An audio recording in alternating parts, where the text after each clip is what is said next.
বিসমিল্লাহির রহমানির রহিম। সূরা আস-সাজদা, আলিফ লাম মিম। আল্লাহ ভালোভাবেই জানেন এর প্রকৃত অর্থ।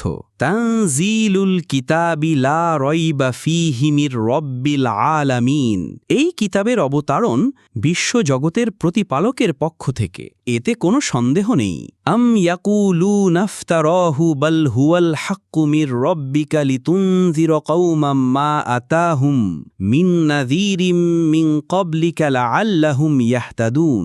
তারা কি বলে এটি সে নিজে বানিয়ে নিয়েছে?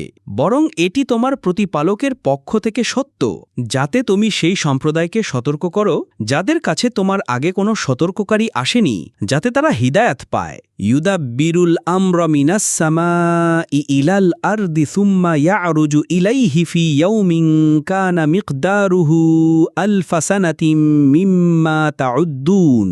আল্লাহই আসমানসমূহ ও জমিন ও উভয়ের মধ্যে যা কিছু আছে তা 6 দিনে সৃষ্টি করেছেন।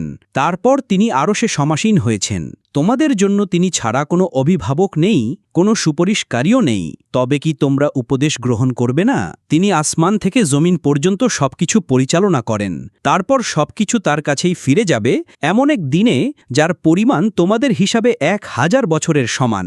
সংক্ষিপ্ত তাফসীর। সূরা আস-সাজদাহ আল্লাহর একত্ব, কোরআনের সত্যতা ও মানব সৃষ্টির উদ্দেশ্য নিয়ে আলোচনা করে। মানুষকে স্মরণ করিয়ে দেয় যে আল্লাহ আসমান ও জমিনের স্রষ্টা, তিনি সবকিছু নিয়ন্ত্রণ করেন। আখিরাত ও হিসাব নিকাশের বাস্তবতা জোর দিয়ে বর্ণনা করা হয়েছে। এই সূরায় সিজদার একটি আয়াত আছে, আয়াত 15, যেটি পাঠ করার সময় সিজদা করা মুস্তাহাব। মুমিনদের বৈশিষ্ট্য বর্ণনা করা হয়েছে যে তারা আল্লাহর আয়াত শোনামাত্র সিজদায় লুটিয়ে পড়ে। একটি ঘটনা, রাসূলুল্লাহ সাল্লাল্লাহু আলাইহি ওয়াসাল্লাম প্রতি রাতে সূরা আস-সাজদা এবং সূরা আল-ইনসান মাগরিব বা ফজরের রাতের ইশার নামাজের সাথে সম্পর্কিত সুন্নতের ফজরের ফরজ নামাজে বা ফজরের ফরজ নামাজে পড়তেন। সহিহ হাদিসে এসেছে, হযরত জাবের ইবনে সামুরাহ রাদিয়াল্লাহু আনহু বর্ণনা করেন, নবী সাল্লাল্লাহু আলাইহি ওয়াসাল্লাম ফজরের নামাজে সূরা আস-সাজদা এবং সূরা আল-ইনসান পড়তেন।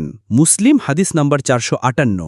এর মাধ্যমে বোঝা যায় এই সূরা মানুষের হৃদয়ে আখিরাতের ভয়, আল্লাহর মাহাত্ম্য এবং তার প্রতি বিনয় তৈরি করার জন্য বিশেষ গুরুত্ব বহন করে।